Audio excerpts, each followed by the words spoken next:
Halo semuanya, pada kesempatan kali ini saya akan membahas materi mengenai dinamika dan tantangan pendidikan Pancasila. Yang pertama, kita akan membahas mengenai dinamika pendidikan Pancasila. Secara sederhana, dinamika pendidikan Pancasila adalah proses penanaman nilai-nilai kebangsaan dan kepribadian Indonesia yang tercermin dalam Konstitusi Pancasila. Proses ini meliputi cara-cara pembelajaran, metode guru, juga metode evaluasi pembelajaran. Dinamika pendidikan Pancasila dapat juga diartikan sebagai suatu konsep yang mencakup perubahan, perkembangan, dan adaptasi nilai-nilai Pancasila dalam konteks yang terus berubah.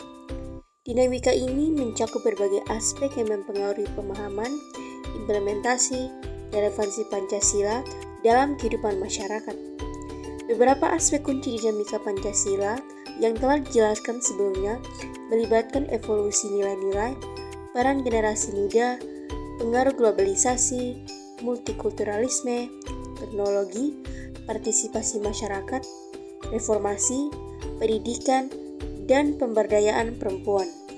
Yang kedua, ada tantangan pendidikan Pancasila.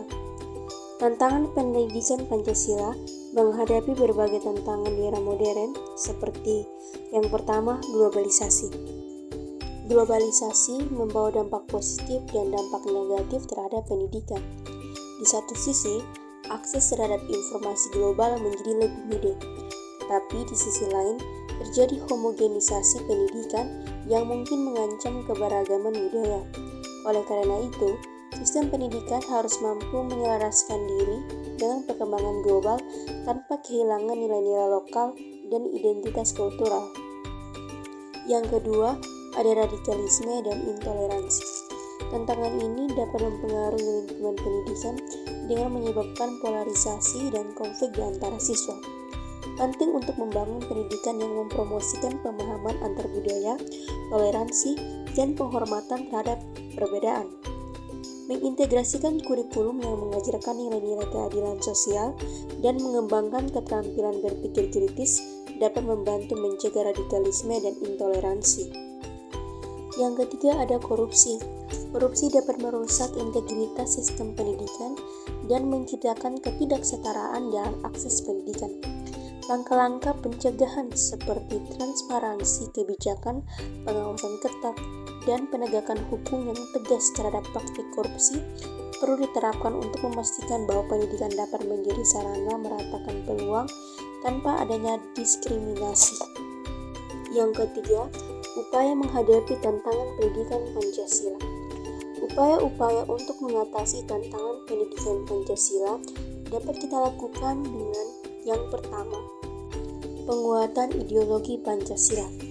Upaya ini melibatkan integrasi nilai-nilai Pancasila ke dalam kurikulum pendidikan, memberikan pemahaman mendalam tentang nilai-nilai dasar Pancasila seperti gotong royong, keadilan sosial, dan demokrasi, dapat membantu membentuk karakter siswa sesuai dengan nilai-nilai bangsa.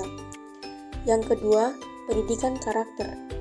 Mengintegrasikan pendidikan karakter dalam sistem pendidikan dapat membantu membentuk pribadi yang memiliki integritas, tanggung jawab, dan rasa empati. Kurikulum harus dirancang untuk mengembangkan sifat positif seperti kejujuran, keadilan, dan rasa tanggung jawab. Yang ketiga, penegakan hukum. Memastikan penegakan hukum yang tegas terhadap korupsi dalam sistem pendidikan merupakan langkah yang sangat penting. Proses hukum yang adil dan transparan dapat memberikan efek jerah dan memastikan keberlanjutannya kejujuran dalam mengembangkan pendidikan. Yang keempat, pemberdayaan masyarakat. Melibatkan masyarakat dalam proses pendidikan adalah kunci untuk menciptakan lingkungan pendidikan yang sehat. Program pemberdayaan masyarakat dapat mencakup pelibatan orang tua dalam mendidik anak, partisipasi dalam mengambil keputusan sekolah, dan dukungan masyarakat terhadap nilai-nilai Pancasila. Sekian dari materi mengenai dinamika dan tantangan pendidikan Pancasila. Semoga apa yang saya sampaikan dapat bermanfaat untuk kita semua. Terima kasih.